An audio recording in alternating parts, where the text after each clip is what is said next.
സഹോദരനെയും Ezekiel പ്രവാചകന്റെ പുസ്തകത്തിൽ നിന്നുള്ള വായന 47 അധ്യായം 1 മുതൽ 9 വരെയും 12 തിരുവചനങ്ങൾ.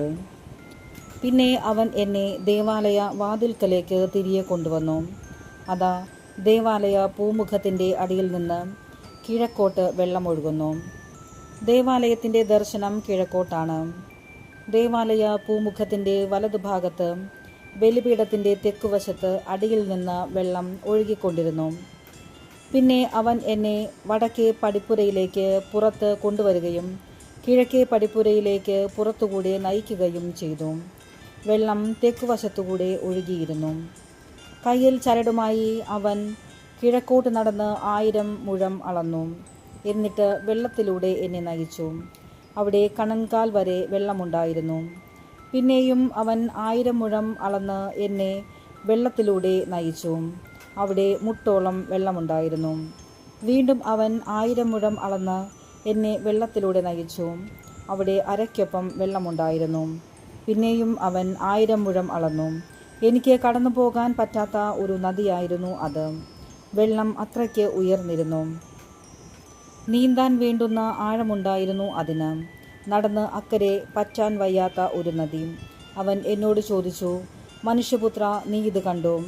പിന്നെ അവൻ എന്നെ നദീതീരത്തുകൂടെ തിരിച്ച് കൊണ്ടുവന്നു. ഞാൻ തിരിച്ചു പോന്നപ്പോൾ നദിയുടെ ഇരുകരയിലും വളരെയധികം വൃക്ഷങ്ങൾ കണ്ടു.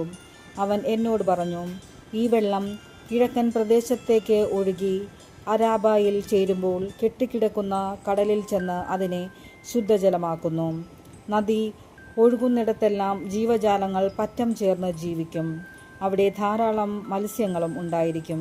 കാരണം കടലിലെ വെള്ളം ശുദ്ധീകരിക്കുന്നതിനാണ് നദി അങ്ങോട്ട് ഒഴുകുന്നത്. അങ്ങനെ നദി ഒഴുകുന്നിടത്തെല്ലാം ജീവൻ നിറഞ്ഞു നിൽക്കും. നദിയുടെ ഇരുകരകളിലും എല്ലാത്തരം ഫലവൃക്ഷങ്ങളും വളരും. അവയുടെ ഇലകൾ വാടിക്കൊഴിയുകയോ അവ ഫലം നൽകാതിരിക്കുകയോ ഇല്ല. അവയ്ക്കു വേണ്ട ജലം വിശുദ്ധ സ്ഥലത്ത് നിന്ന് ഒഴുകുന്നതുകൊണ്ട് മാസം തോറും പുത്തൻ ഫലം പുറപ്പെടുവിക്കും. അവയുടെ ഫലം ഭക്ഷണത്തിനും ഇലകൾ രോഗശമനത്തിനും ഉപകരിക്കുന്നു. ദൈവവചനമാണ് നാം കേട്ടത്.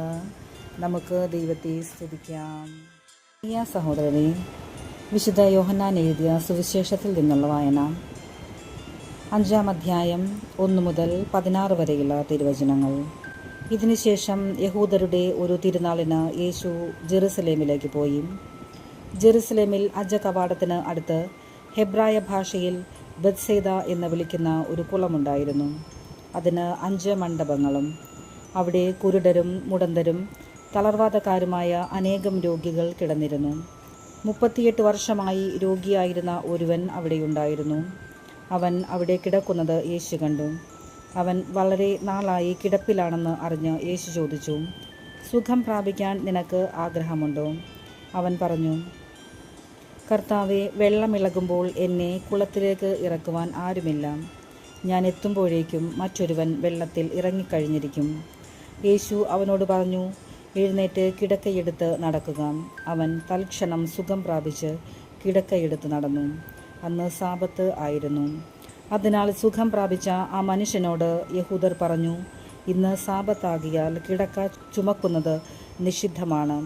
അവൻ മറുപടി പറഞ്ഞു, എന്നെ സുഖപ്പെടുത്തിയവൻ നിന്റെ കിടക്കയെടുത്ത് നടക്കുക എന്ന് എന്നോട് പറഞ്ഞു.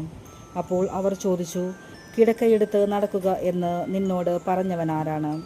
അവിടെ ഉണ്ടായിരുന്ന ജനക്കൂട്ടത്തിൽ യേശു മറഞ്ഞ് കഴിഞ്ഞിരുന്നതിനാൽ അവൻ ആരാണെന്ന് സുഖം പ്രാപിച്ചവൻ അറിഞ്ഞിരുന്നില്ല. പിന്നീട് യേശു ദേവാലയത്തിൽ വെച്ച് അവനെ കണ്ടപ്പോൾ പറഞ്ഞു, ഇതാ, നീ സുഖം പ്രാപിച്ചിരിക്കുന്നു. കൂടുതൽ മോശമായതൊന്നും സംഭവിക്കാതിരിക്കാൻ മേലിൽ പാപം ചെയ്യരുത്. അവൻ പോയി യേശുവാണ് തന്നെ സുഖപ്പെടുത്തിയതെന്ന് യഹൂദരെ അറിയിച്ചു. സാബത്തിൽ ഇപ്രകാരം പ്രവർത്തിച്ചതിനാൽ യഹൂദർ യേശുവിനെ ദ്വേഷിച്ചു.